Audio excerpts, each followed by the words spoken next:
नमस्कार मित्रो. आज आपण new India assurance company limited म्हणजेच NIACL या जनरल इन्शुरन्स कंपनीच्या ॲडमिनिस्ट्रेटिव्ह ऑफिसर या रिक्रुटमेंट प्रोसेसबद्दल आज आपण माहिती घेणार आहोत. महाराष्ट्रातील नव्हे तर देशातील सर्वच युवकांच्यासाठी थेट ॲडमिनिस्ट्रेटिव्ह ऑफिसर होण्याची ही एक अमूल्य संधी असून या संधीचा सर्व युवकांनी फायदा घेणं आवश्यक आहे. मित्रो, देशातील वेगवेगळ्या इन्शुरन्स कंपन्यांच्या मधील ज्या भारत सरकारच्या मालकीच्या असणाऱ्या इन्शुरन्स कंपन्या आहेत, ज्यामध्ये प्रामुख्याने life insurance company, oriental insurance company, United insurance company, त्याचबरोबर न्यू इंडिया ॲश्युरन्स कंपनी यासारख्या काही मोजक्या भारत सरकारच्या मालकीच्या असणाऱ्या ज्या इन्शुरन्स कंपनीज आहेत, त्यामधील ही एक अत्यंत महत्त्वाची इन्शुरन्स कंपनी असून या इन्शुरन्स कंपनीमधील ॲडमिनिस्ट्रेटिव्ह ऑफिसर या पदाच्या रिक्रुटमेंटकरिता ॲडव्हर्टाइजमेंट रिलीज करण्यात आलेली आहे व 1 सप्टेंबर 2021 पासून या पदासाठीच्या ॲप्लिकेशन भरण्याची जी प्रोसेस आहे ती प्रोसेस त्या ठिकाणी सुरू होत आहे. ही जाहिरात जी आलेली आहे या जाहिरातीमध्ये एकूण 300 पदांची रिक्रुटमेंटची प्रोसेस त्या ठिकाणी देण्यात आलेली आहे, ज्यामध्ये SC कॅटेगरीसाठी 46 पदे राखीव करण्यात आलेली आहेत, ST करिता 22, OBC करिता 81, इकॉनॉमिकली वीकर सेक्शन म्हणजेच EWS करिता 30 पदे राखीव ठेवण्यात आलेली आहेत व अनरिझर्व करिता 121 पदे ही राखीव ठेवण्यात आलेली आहेत. तसेच फिजिकली डिसेबल्ड पर्सन्समध्ये HI मध्ये 4, VI मध्ये 3, OC मध्ये 3 आणि ID मध्ये 7 अशी पदे त्या ठिकाणी यामध्ये पॅरलली रिझर्व ठेवण्यात आलेली आहेत. एकूण 300 पदांची ही जाहिरात असून ॲडमिनिस्ट्रेटिव्ह ऑफिसरमध्ये जनरलिस्ट या कॅटेगरीमधील स्केल 1चे हे पद असून यामध्ये ज्यांना थेट ॲडमिनिस्ट्रेटिव्ह किंवा ऑफिसर या केडरमध्ये एंट्री करण्याची इच्छा आहे त्यांच्यासाठी ही एक अमूल्य अशी संधी आहे. त्याच्या ऑनलाईन अर्ज करण्याची प्रक्रिया 1 सप्टेंबर 2021 पासून सुरू होत असून 21 सप्टेंबर 2021 ही त्याची अंतिम मुदत त्या ठिकाणी असेल. यासाठीची फेज 1 मधील म्हणजे प्रिलिमिनरी एक्झाम जी असेल ती ऑब्जेक्टिव्ह टाईप एक्झाम असेल आणि ती ऑक्टोबर 2021 मध्ये शेड्यूल करण्यात आलेली आहे. ही तारीख त्या ठिकाणी देण्यात आलेली नसली तरी तुमच्या कॉल लेटरमध्ये लवकरच ही तारीख त्या ठिकाणी देण्यात येईल, परंतु टेंटेटिव्हली ऑक्टोबरमध्ये ही परीक्षा होणार आहे.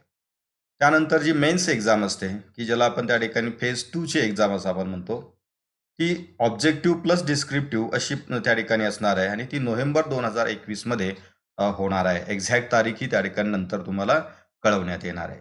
तर 300 अधिकारी होण्याची ही एक मोठी त्या ठिकाणी संधी या सर्व प्रक्रियेमधून तुम्हाला मिळणार आहे. जे विद्यार्थी IBPSची तयारी करत आहेत त्या सर्व विद्यार्थ्यांच्यासाठी ही एक अमूल्य अशी संधी आहे, कारण IBPSच्या बँकिंगच्या परीक्षेच्या धर्तीवरतीच ही परीक्षा त्या ठिकाणी घेतली जात असते. तर यामधल्या service condition, salary, educational qualification, age यासारख्या गोष्टी जर आपण पाहिल्या तर सर्वसाधारणपणे या पदासाठीचं जे बेसिक पे जे आहे ते 32,795 इतकं आहे. सर्व त्या ठिकाणी इतर वेगवेगळे भत्ते, ॲडिशनल बेनिफिट्स सगळे मिळून की साधारणपणे दरमहा 60,000 रुपये इतका पगार त्या ठिकाणी मिळणार आहे. तथापि NICLची वेज रिव्हिजनची प्रोसेस सध्या सुरू आहे आणि त्यामुळे एक सर्वसाधारणपणे वेज रिव्हिजन झाल्यानंतर 10 ते 15% सॅलरी ही वाढवून मिळण्याची शक्यता देखील त्या ठिकाणी आहे. या पदावरती सिलेक्ट होणारा जो कॅन्डिडेट आहे त्याला 1 वर्षाचा सर्वसाधारण प्रोबेशन कालावधी असेल. मात्र काम असमाधानकारक असेल तर 6 महिन्याचं 2 त्या ठिकाणी टप्पे वाढू शकतात, म्हणजे जास्तीत जास्त 2 वर्षापर्यंतचा प्रोबेशन त्या ठिकाणी असू शकतो की जो नॉर्मल इतरही नोकरीमध्ये आपल्याला पाहायला मिळतो. पोस्टिंग जे आहे ते देशभरात कुठेही त्या ठिकाणी असेल, मात्र महाराष्ट्रातील युवकांच्यासाठी एक महत्त्वाची संधी म्हणजे NICLची खूप सारे ऑफिसेस महाराष्ट्रामध्ये आहेत, त्यामुळे महाराष्ट्रीयन युवकांना महाराष्ट्रामध्येच पोस्टिंग मिळण्याच्या शक्यता त्या ठिकाणी अधिक आहेत. मात्र या ठिकाणी एक कंडिशन घालण्यात आलेली आहे की इनिशियल लेवलला जे पोस्टिंग केलं जाईल त्यानंतर तुम्हाला 5 वर्षे त्याच ठिकाणी राहायला लागेल, म्हणजे त्या ठिकाणी ट्रान्सफर होण्याची शक्यता पहिल्या 5 वर्षामध्ये इथे असणार नाही. त्याचबरोबर ज्या कॅन्डिडेटची निवड होईल आणि नेमणूक केली जाईल की त्यांना की त्या ठिकाणी नेमणूक झाल्यानंतर प्रोबेशनचा जो कालावधी आहे की त्या कालावधीमध्ये जो नॉन लाईफ इन्शुरन्सची संबंधित असणारी एक लायसन्सिड एक्झामिनेशन असते, जी इन्शुरन्स इन्स्टिट्यूट ऑफ इंडियाकडून घेतली जात असते, की ती परीक्षा त्या ठिकाणी तुम्हाला उत्तीर्ण होणं आवश्यक आहे. परंतु इथे घाबरून जाण्याचं कारण नाही. जो कॅन्डिडेट NICLची प्री आणि मेन्स क्वालिफाय करून की तो निवड ज्याची होते किंवा सिलेक्ट होतो, की त्याच्यासाठी ही एक्झाम, लायसन्सिसची एक्झाम ही फार काही अवघड एक्झाम नसते. त्याचं सर्व स्टडी मटेरियल, ट्रेनिंगची व्यवस्था तुम्हाला केलेली असते आणि तुम्ही त्या ठिकाणी सहज ती परीक्षा पास होऊ शकता. सिलेक्ट झालेल्या कॅन्डिडेटला 1 वर्षाच्या सॅलरीचा एक गॅरंटी बॉन्ड लिहून देणं आवश्यक आहे. म्हणजे त्या ठिकाणी तुम्ही त्या कालावधीमध्ये नोकरी सोडून जाऊ शकत नाही. म्हणजे 1 वर्ष त्या ठिकाणी तुम्हाला ही नोकरी सोडता येणार नाही. अशा प्रकारचा तो बॉन्ड असेल, तो बॉन्ड तुम्हाला लिहून द्यायला लागेल. एज्युकेशनल क्वालिफिकेशन ही 30/9/2021 रोजीची कन्सिडर केली जाणार आहे. म्हणजे त्या ठिकाणी नेक्स्ट मंथच्या म्हणजे सप्टेंबर एंडपर्यंतची त्या ठिकाणी एज्युकेशनल क्वालिफिकेशन गृहीत धरली जाईल. डिग्री किंवा पोस्ट ग्रॅज्युएट डिग्री आपल्याकडे असेल तर त्यासाठी किमान 60% मार्क्स असावे लागतील. SC ST आणि फिजिकली डिसेबल्ड कॅन्डिडेट असेल तर 55% मार्क्स असतील तर चालतील. हे मार्क्स ॲग्रिगेट धरले जाणार आहेत. म्हणजे त्या ठिकाणी फक्त फायनल इयर नाही तर संपूर्ण 6 सेमिस्टरचे मार्क्स जे आहेत ते त्यामध्ये कन्सिडर केले जातील. जे उमेदवार डिग्रीच्या शेवटच्या सेमिस्टरला आहेत आणि त्यांचा रिझल्ट त्या ठिकाणी 30/9/2021 अखेर प्राप्त होऊ शकतो, असे उमेदवार देखील की या पदाकरिता अर्ज करू शकणार आहेत. म्हणजे जे सध्या परीक्षा दिलेली आहे लास्ट सेमिस्टरची, परंतु रिझल्ट आलेला नाही आहे आणि सप्टेंबर एंड अखेर रिझल्ट येण्याची शक्यता आहे, असे उमेदवार देखील त्या ठिकाणी या पदाकरिता अर्ज करू शकतील. याकरिताचा जो एज क्रायटेरिया जो आहे की तो जर बारकाईने आपण पाहिला तर एज क्रायटेरिया या पॅन्डेमिक सिच्युएशनमुळे 1/4/2021चाच पकडलेला आहे. तो 30/9/2021चा पकडलेला नाही. म्हणजेच 1 एप्रिल 2021 रोजी तुमचं वय किमान 21 वर्ष असायला हवं आणि कमाल 30 वर्ष असायला हवं. त्याचबरोबर SC आणि ST कॅन्डिडेट असतील तर 5 वर्षाचं एज रिलॅक्सेशन आहे. ओबीसी करिता 3 वर्षाचं एज रिलॅक्सेशन त्याच्यामध्ये मिळू शकतं. म्हणजे अप्पर लेवलचं एज रिलॅक्सेशन हे तुम्हाला 5 आणि 3 वर्षाचं उपलब्ध आहे. या पदाकरिता अर्ज करण्याकरिता जनरल आणि ओबीसी कॅन्डिडेट करिता 750 रुपये फी असेल. SC ST physically disabled candidate करिता 100 रुपये इतकी फी ॲप्लिकेशन फी म्हणून भरावी लागणार आहे. याकरिता अर्ज करण्याची जी शेवटची तारीख आहे, लास्ट डेट जी आहे ती 21 सप्टेंबर 2021 ही त्या ठिकाणी या पदाकरिता अर्ज करण्याची तारीख असेल. या परीक्षेकरिता जी फेज 1ची प्रिलिमिनरी एक्झाम होणार आहे त्याकरिता महाराष्ट्रातील एकूण 14 सेंटर्स त्या ठिकाणी डेसिग्नेट आहेत. तर त्यामध्ये अमरावती, औरंगाबाद, चंद्रपूर, धुळे, जळगाव, कोल्हापूर, लातूर, मुंबई, ठाणे, नवी मुंबई, नागपूर, नांदेड, नाशिक, पुणे, रत्नागिरी हे सेंटर्स त्या ठिकाणी फेज 1च्या म्हणजे प्रिलिमिनरी एक्झाम करीत असतील. मात्र मेन्स एक्झाम जी नेक्स्ट स्टेपमध्ये जे घेतली जाईल त्याच्यासाठी महाराष्ट्रात केवळ 4च सेंटर्स असतील, कारण तिथे कॅन्डिडेट्स कमी असतात आणि त्यामुळे सेंटरची संख्या ही कमी असणार आहे. ही सेंटर्स मुंबई, ठाणे, नवी मुंबई आणि पुणे या 4 ठिकाणी त्या ठिकाणी असणार आहेत. जे मुख्य परीक्षा आपण या 4च केंद्रावरती देऊ शकणार आहात. तर या सिलेक्शन प्रोसेसमध्ये जर आपण पाहिलं तर फेज 1, फेज 2 आणि फेज 3 अशा 3 टप्प्यातून ही सिलेक्शन प्रोसेस होणार आहे. फेज 1 म्हणजेच प्रिलिमिनरी एक्झाम असेल की जी ऑक्टोबरमध्ये त्या ठिकाणी सर्वसाधारण शेड्यूल करण्यात आलेली आहे. तारीख अजून डिक्लेअर केलेली नाही आहे, परंतु लवकरच ती तारीख देखील डिक्लेअर केली जाईल.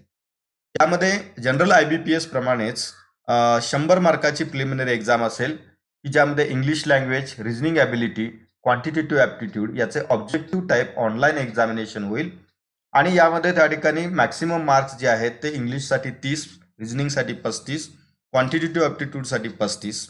या तिन्ही सेक्शनकरिता सेक्शनल टायमर आहे.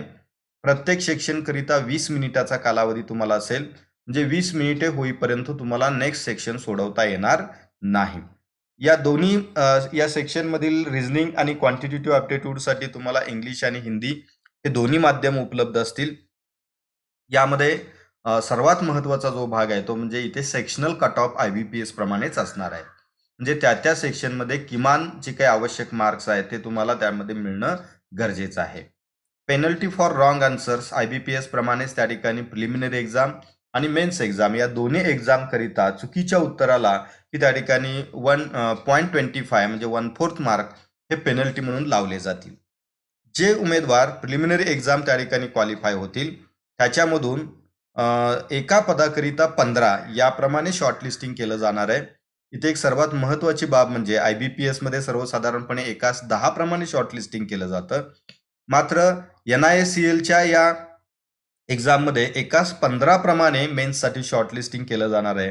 त्यामुळे ॲडिशनल 5 विद्यार्थ्यांना या मेन्स एक्झाममध्ये ॲपियर होण्याची संधी मिळणार आहे आणि त्या संधीतून आपण त्या ठिकाणी अधिक मार्क्स मिळवले तर आपल्याला फायनल सिलेक्शनकडे जाता येणार आहे. हा एक सगळ्यात महत्त्वाचा भाग युवकांनी समजून घेणं आवश्यक आहे. आता फेज 2 मधली जी मेन्स एक्झाम आहे त्यामध्ये 2 पार्ट असतील. एक ऑब्जेक्टिव्ह टाईप टेस्ट असेल जी 2.5 तासाची असेल आणि एक डिस्क्रिप्टिव्ह टेस्ट असेल ती 30 मिनिटाची असणार आहे. ऑब्जेक्टिव्ह टेस्टमध्ये test of reasoning, test of English, test of general awareness, test of quantitative aptitude असे 4 सेक्शन्स असतील. प्रत्येकी त्या ठिकाणी 50-50 मार्क्स असतील. ही 200 मार्काची परीक्षा असेल. ही देखील तुम्हाला हिंदी आणि इंग्लिश या माध्यमातून देता येईल. रिजनिंगकरिता 40 मिनिटाचा कालावधी असेल. इंग्लिशकरिता 40 मिनिटाचा कालावधी असेल. जनरल अवेअरनेसकरिता फक्त 30 मिनिटाचा कालावधी आहे आणि क्वांटिटेटिव्ह ॲप्टिट्यूडकरिता 40 मिनिटाचा कालावधी असेल. जी अशी 200 मार्काची 2.5 तासाची ही परीक्षा तुम्हाला द्यायची आहे. इथे देखील पेनल्टी फॉर रॉंग आन्सर्स असणार आहे. जे उमेदवार मेन्स एक्झामला अपियर झालेले आहेत त्यांना सायमल्टेनियसली ऑब्जेक्टिव्ह टेस्ट संपल्यानंतर लगेच डिस्क्रिप्टिव्ह टेस्ट तुम्हाला त्या ठिकाणी द्यावी लागेल. ही त्या ठिकाणी 30 मिनिटाची 30 मार्काची टेस्ट असेल. ज्यामध्ये इंग्लिश लँग्वेजमधून तुम्हाला लेटर रायटिंगसाठी 10 मार्क्स असतील आणि एसे रायटिंगसाठी 20 मार्क असतील. परंतु त्या ठिकाणी सर्वसाधारणपणे एक मेथड अशी असते की ज्या कॅन्डिडेटला ऑब्जेक्टिव्ह टेस्टमध्ये किमान अपेक्षित मार्क्स मिळालेले आहेत त्यांचीच डिस्क्रिप्टिव्ह पेपर हे तपासले जातात.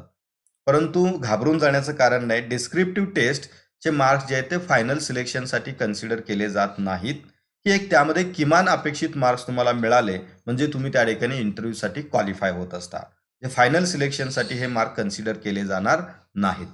तर शॉर्टलिस्टिंग म्हणाल तर मेन्स एक्झाममधून इंटरव्ह्यूसाठी एकास 10 प्रमाणे शॉर्टलिस्टिंग केलं जाणार आहे. इथे देखील चांगली संधी त्या ठिकाणी तुम्हाला सिलेक्ट होण्याच्या दृष्टिकोनातून उपलब्ध करून देण्यात आलेली आहे. तर इंटरव्ह्यू आणि फायनल सिलेक्शन ही जर प्रोसेस जर आपण पाहिली तर त्यामध्ये महाराष्ट्रातील त्याचबरोबर देशातील काही निवडक सेंटरवरतीच या इंटरव्ह्यू कंडक्ट केल्या जातील. इंटरव्ह्यू आणि जे काही तुमचे एक्झाम आहे मेन्स एक्झाम जी आहे की त्याला त्या ठिकाणी 75% आणि 25% असं वेटेज असेल.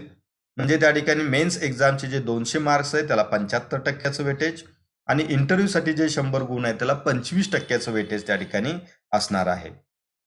फायनल सिलेक्शन जे आहे ते मेन्स एक्झाममधील ऑब्जेक्टिव्ह टेस्टचे मार्क्स आणि इंटरव्ह्यूचे मार्क्स याच्या बेसिसवरती त्या ठिकाणी तुम्हाला फायनल सिलेक्शन हे मिळणार आहे.